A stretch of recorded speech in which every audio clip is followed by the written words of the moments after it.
ভেতর হঠাৎ থামেন এই মানুষটি। তিনি গলা তুলে শুধু বলেন আয়। সঙ্গে সঙ্গে কাছের গাছ থেকে নেমে আসে হনুমান। কেউ দৌড়ে আসে, কেউ ধীরে এগিয়ে বসে পড়ে সামনে। কয়েক মুহূর্তের মধ্যেই জায়গাটা ভরে যায় কালোমুখ হনুমানে। নেই কোনো শব্দের বাড়াবাড়ি, নেই আতঙ্ক, সবটাই পরিচিত দৃশ্য।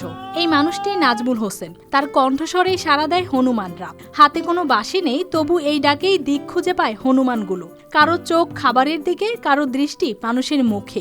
দীর্ঘদিনের অভ্যাসে তৈরি হয়েছে এই সম্পর্ক। কিন্তু এদের বন জঙ্গল কমে যাওয়ায় বিভিন্ন দলে বিভক্ত হয়ে হনুমানগুলো বিচ্ছিন্ন হয়ে আসছে 5টা থেকে 6টি দলে।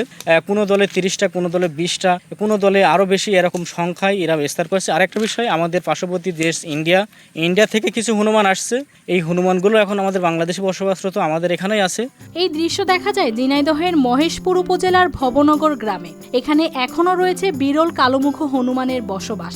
সব মশার বিরুদ্ধে সুরক্ষা দিতে এলো বসুন্ধরা এক্সট্রিম অ্যারোসল। মশার বিরুদ্ধে এক্সট্রিম সুরক্ষা। একসময় চারপাশে গাছগাছালি ছিল, আর ছিল ফলের প্রাচুর্য। আজ হনুমান দেখতে এসেছি, মেলা খাবার দিয়েছি, বাদাম দিয়েছি, কলা দিয়েছি, সিম দিয়েছি, আর মেলা কিছু খাবার দিয়েছি। বন উজাড় হওয়ায় এখন আর সহজে মেলে না সেই খাবার। ফলে তারা মানুষের কাছে আসে খাবারের খোঁজে। আমাদের ভবনগর গ্রামে যে হনুমান আছে, আমাদের এই হনুমানগুলো ঐতিহ্য, অনেক এলাকার থেকে মানুষজন আসে, দেখাশোনা করে, তারা ছবি টবি নেয়। আমাদেরও ভালো লাগে। আমাদের একটা গ্রামের একটা নাম হয় যে অমুক গ্রামে গেলেই হনুমান পাওয়া যায়। সরকারি বরাদ্দের খাবার নিয়ে হনুমানগুলোর সামনে বসেন নাজমুল। কিন্তু সংখ্যার তুলনায় খুবই কম খাবার। তা পর্যাপ্ত নয় একবেলা খাওয়ার জন্য। যে খাবার এখন নাজমুল ভাই দিয়েছে সেটা অতি নগণ্য।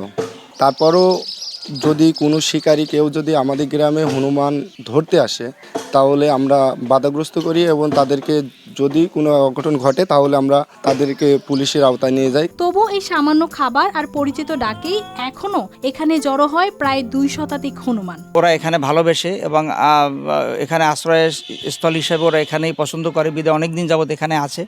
আমরা এদেরকে দেখভাল করি।